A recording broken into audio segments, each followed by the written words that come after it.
ஓம் ஸ்ரீ சத்குரு சாய்நாதரின் திருவடிகள் போற்றி. Hi friends, இந்த நாள் உங்கள் அனைவருக்கும் இனிமை மிகுந்த நாளாக அமைந்திட இறைவனை வேண்டி வீடியோவுக்குள் அழைக்கிறேன். நாம் ஸ்ரீ சாயி சச்சரிதம் 16 and 17வது அத்தியாயம் சென்ற வீடியோவில் துரிதமாக பிரம்மஞானத்தை பெற விழைந்த ஒரு செல்வந்தரை பிரம்மஞானத்தின் சுற்றுச்சூழலையும் அதை அடைவது எத்தகைய கடினமான ஒன்று என்பதை நிரூபிக்க பாபா மேற்கொண்ட வழிமுறைகளையும் கண்டோம். இந்த அத்தியாயத்தில் சென்ற வீடியோவின் தொடர்ச்சியை தான் பார்க்கப் போகிறோம். பிரம்ம ஞானத்தை பெற ஒருவன் 5 பொருட்களை சமர்ப்பிக்க வேண்டுமாம். அதற்கான நீண்ட விளக்கத்தை மிகவும் சிரத்தையுடன் பாபா நமக்கு கூறுகிறார். நாமும் பக்தியுடன் கேட்டு பயனுறுவோமாக. வாங்க வீடியோவுக்குள் போகலாம்.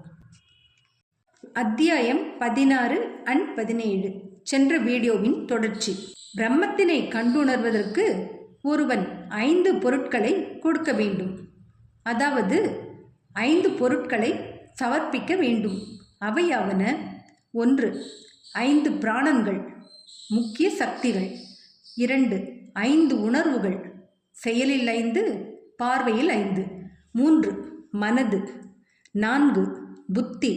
5. அகங்காரம். பிரம்மஞானம் அல்லது ஆத்மானுபூதி என்னும் வழியானது கத்தி முனையில் நடப்பதனை நிகர்த்த கடினமான ஒன்றாகும் என்று ஆரம்பித்து இப்பொருளினை பற்றி சாய்பாபா நீண்ட போதனை அளித்தார். அதனுடைய கருத்துரை கீழே கொடுக்கப்பட்டிருக்கிறது. பிரம்மஞானம் அல்லது ஆத்மானுபூதியை பெறுவதற்கு வேண்டிய முன்னீட்டான வரையறைகள், அதாவது தகுதிகள். எல்லோரும் தத்தமது வாழ்நாட்களிலேயே பிரம்மத்தை பார்க்கவோ தெளிவாக உணரவோ மாட்டார்கள்.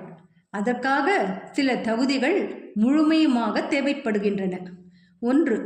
மூக்ஷை அல்லது விடுதலை அடைய செறிந்த விருப்பம்.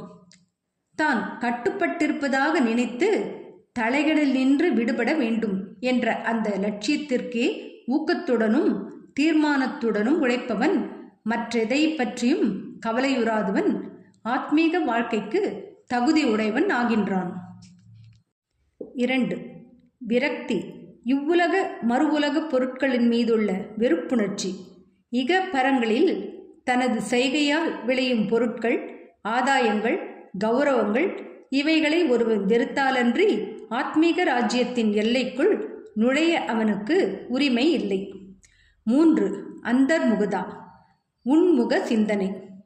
கடவுளால் நமது உணர்வுகள் அனைத்தும் புறத்தே செல்லும் போக்குடையவைகளாக படைக்கப்பட்டிருக்கின்றன. எனவே மனிதன் எப்போதும் தனக்கு புறத்தே உள்ளனவற்றையே நோக்கி அகத்தை பாராதிருக்கிறான். ஆத்மானுபூதியையும் இரவா புகழுடைய பெருவாழ்வையும் விரும்புபவன் தனது கூர்ந்த நோக்கை உன்முகமாக திருப்பி உள்ளிருக்கும் ஆத்மாவை பார்க்க வேண்டும். 4. தீவினைகள் கசடர கழிப்படுதல். ஒருவன் கொடுந்தன்மைகளிலிருந்து மாறினாலன்றியும், தவறுகள் செய்வதை நிறுத்தினாலன்றியும், தன்னைத்தான் ஒருங்கிணைத்து அமைதியுற்றாலன்றியும், மனம் சாந்தமுற்றாலன்றியும் தத்துவ ஞானத்தின் மூலமாக மட்டும் ஆத்மானுபூதியை எய்திவிட இயலாது. 5. ஒழுங்கான நடத்தை. உண்மையுடைய தவமுடைய உள் தரிசனத்துடன் கூடிய பிரம்மச்சரிய வாழ்க்கையை நடத்தினாலன்றி ஒருவன் இறை அனுபூதியை எய்த இயலாது. 6. பிரேயஸ் விலக்கி. புலனுணர்வு மகிழ்ச்சி. ஸ்ரேயஸ் நாடுதல், நலம் பயப்பவை. பொருட்கள் 2 படித்தரமானவை, அதாவது நன்மையானவைகளும் மன மகிழ்ச்சிக்குரியவையும் ஆகும். முன்னவை ஆன்மீக செயல் தொடர்புடையவை, பின்னவை இகலோக பொருட்களின் செயல் தொடர்புடையவை. தம்மை ஏற்றுக்கொள்ளும்படி இவை 2மே மனிதனை அணுகுகின்றன. ஆலோசித்து அவற்றினுள் ஒன்றை அவன் தேர்ந்தெடுக்க வேண்டும். விவேகமுள்ளவன் மகிழ்வை விட நன்மையை தேர்ந்தெடுக்கின்றான். அவிவேகியோ பேராசையாலும் பற்றாலும் மகிழ்ச்சியையே தேர்ந்தெடுக்கின்றான். 7. மனத்தையும் மற்ற உணர்வுகளையும் அடக்கி ஆளுதல். உடம்பே தேர், ஆத்மாவே எஜமானர், புத்தியே தேரோட்டி, மனதே கடிவாளம், உணர்வுகளே குதிரைகள், உணவிற்குரிய பொருட்களே அவர்களின் பாதைகள். எவனொருவனுக்கு பற்றுணர்வு மிக்க திறமில்லையோ, எவனுடைய மனம் கட்டுப்பாடுடன் தடுக்கப்பட இயலாததோ, எவனுடைய உணர்வுகள் அடக்கியாளப்பட முடியாதவைகளோ, தேரோட்டியின் குறும்பு சூழ்ச்சியுடைய பொல்லாத குதிரையின் செயலை நிகர்ப்ப அவன் தன் பயண இலக்கை ஆத்மானுபூதியை சென்றடையாமல் பிறப்பு இறப்பு என்னும் சுழலுக்கு ஆட்படுகிறான். ஆனால் எவன் ஒருவனுக்கு பற்றுணர்வு திறம் உள்ளதோ, எவனது மனம் அடக்கி ஆளப்படுகிறதோ, எவனது உணர்வுகள் கட்டுப்பாட்டில் இருக்கின்றனவோ, அவன் சாரதியின் நல்ல குதிரையின் செயலை நிகர்ப்ப சேரும் இடத்தை அடைகிறான். அதாவது ஆத்மானுபூதி என்ற நிலையை எய்துகிறான். அங்கே அவன் மீண்டும் பிறப்பதில்லை. தனது சாரதியை, வழிகாட்டியை போன்ற பற்றுணர்வு திறமுள்ளவனும், தன் மனதை கடிவாளத்தினால் கட்டுப்படுத்தக்கூடியவனும், பிரயாணத்தின் இலக்கான எவற்றினும் மேம்பட்ட எங்கும் நிறை விஷ்ணுவின் கடவுளின் வாசஸ்தலத்தை எய்துகிறான். 8. மன தூய்மை. ஒருவன் தனது பணித்துறை கடமைகளை மன நிறைவுடனும் பற்றின்றியும் செய்தாலொழிய மனம் தூய்மையாக்கப்படாது. மனம் தூயதாக்கப்படாவிட்டால் அவன் ஆத்மானுபூதியை பெற இயலாது. தூய்மையான மனம் ஒன்றினாலேயே விவேகமும் நித்திய அநித்திய வஸ்துக்களை பகுத்துணரும் ஆற்றல், வைராகியமும் முளைத்து மேலெழும்பி ஆத்மானுபூதிக்கு இட்டுச் செல்கின்றன. 9. குருவின் இன்றியமையாமை. ஆத்ம ஞானமானது எவரொருவரும் தன்னுடைய சுய முயற்சியால் அடைவோம் என்று ஒரு காலம் நினைக்கக்கூட முடியாத அளவுக்கு சூட்சமமாகவும் அறிவு நிலை கடந்ததாகவும் இருக்கிறது. ஆகவே தாமே ஆத்மானுபூதி எய்தப் பெற்ற மற்றொருவர், அதாவது குருவின் உதவி முழுமையமாக தீராது வேண்டப்படுகிறது. பெரும் உழைப்பாலும் பாடுகளாலும் பிறர் அளிக்க இயலாதவைகளை அத்தகைய குருவின் உதவியால் எளிதில் ஈட்டலாம். ஏனெனில் அவர் தாமே அப்பாதையில் நடந்திருப்பதால் தன் தீடர்களை ஆன்மீக முன்னேற்றத்தின் ஏணியில் படிப்படியாக எளிதில் அழைத்து செல்ல முடியும். 10. இறுதியாக கடவுளின் அனுகிரகம் மிக மிக முக்கியமான பொருளாகும். கடவுள் எவர் மீதாவது மகிழ்ச்சியுறுவாராயின் அவருக்கு விவேகம் வைராகியத்தை அளித்து இகவாழ்வெனும் பெருங்கடலை தாண்டி பத்திரமாக அவரை அழைத்து செல்கிறார். ஆத்மாவானது வேதங்களை கற்பதனாலோ புத்தியாலோ மிகுதியான புலமையினாலோ பெறப்படுவதன்று. ஆத்மா எவனை தேர்ந்தெடுக்கின்றதோ அவனாலேயே அது பெறப்படுகின்றது. அவனுக்கே அது தனது பண்பை வெளிப்படுத்துகின்றது என்று கடோபனிஷதம் பகர்கின்றது. இவ்வாறாக விளக்க உரையை முடித்ததும் பாபா அப்பெருந்தகையிடம் திரும்பி, நல்லதையா, உனது பையில் 5 ரூபாயைப் போன்று 50 மடங்குள்ள உருவில் ரூ 250 பிரம்மா பண தெய்வம் இருக்கிறது. அவற்றை தயவு செய்து வெளியே எடு என்றார். அப்பெருந்தகையும் நோட்டுகளின் கற்றையை தமது பையினின்று வெளியே எடுத்தார். அவற்றை அவர் எண்ணிய போது அவரது பெரு வியப்புக்குரிய வகையில் ஒவ்வொன்றும் 10 ரூபாயான 25 நோட்டுகள் இருப்பதை கண்டார். பாபாவின் எங்கும் நிறை பேரறிவை கண்ணுற்று அவர் மனதுருகி பாபாவின் ஆசீர்வாதங்களுக்காக ஏங்கி அவர் பாதத்தடியில் வீழ்ந்தார். அப்போது பாபா அவரிடம், உனது கட்டு பிரம்மத்தை சுருட்டி கொள்க, அதாவது கரன்சி நோட்டுகளை. உன் பேராசையை முழுமையாக விட்டொழித்தாலன்றி மெய்யான பிரம்மத்தை நீ அடைய முடியாது. செல்வம், மக்கள், சுபீட்சம் என்னும் கவனங்களால் முழுமையுமாய் கவரப்பட்டிருக்கும் மனதை உடைய மனிதன் அவைகளுக்கான அவனது பற்றுகளையெல்லாம் விட்டொழித்தாலன்றி எங்கனம் பிரம்மத்தை அறிவதை எதிர்பார்க்க முடியும்?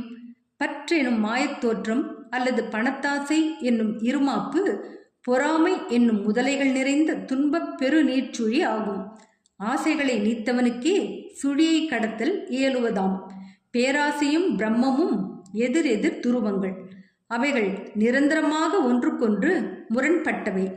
எங்கே பேராசை நிலவுகிறதோ அங்கே பிரம்மத்தை பற்றிய எண்ணத்திற்கோ தியானத்திற்கோ இடமில்லை.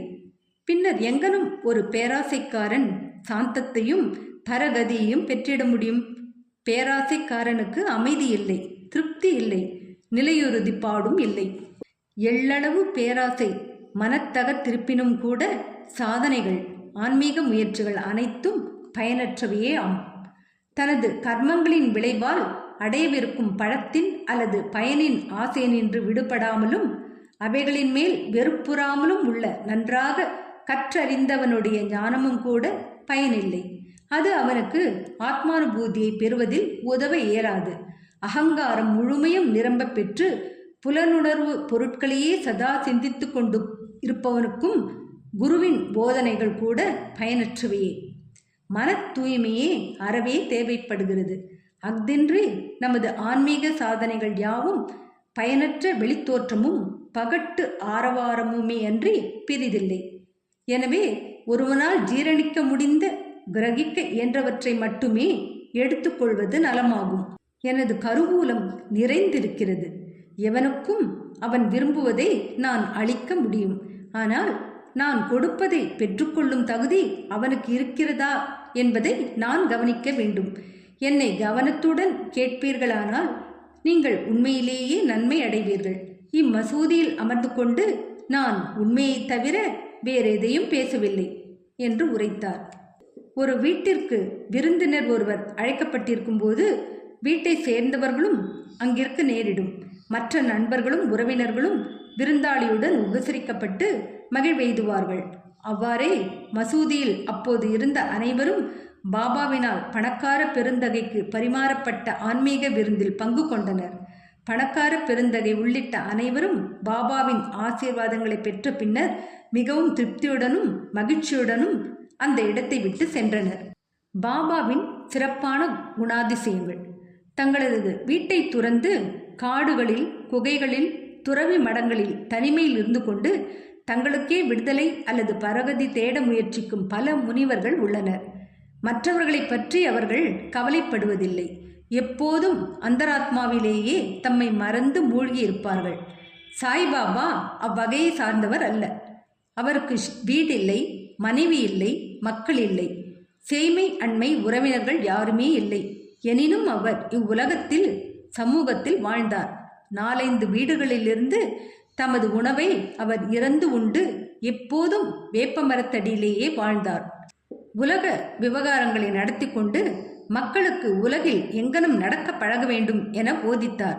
கடவுள் காட்சியை பெற்ற பின் மக்களின் சுபிட்சத்துக்காக பாடுபடும் முனிவர்களையோ சாதுக்களையோ காண்பதரிது.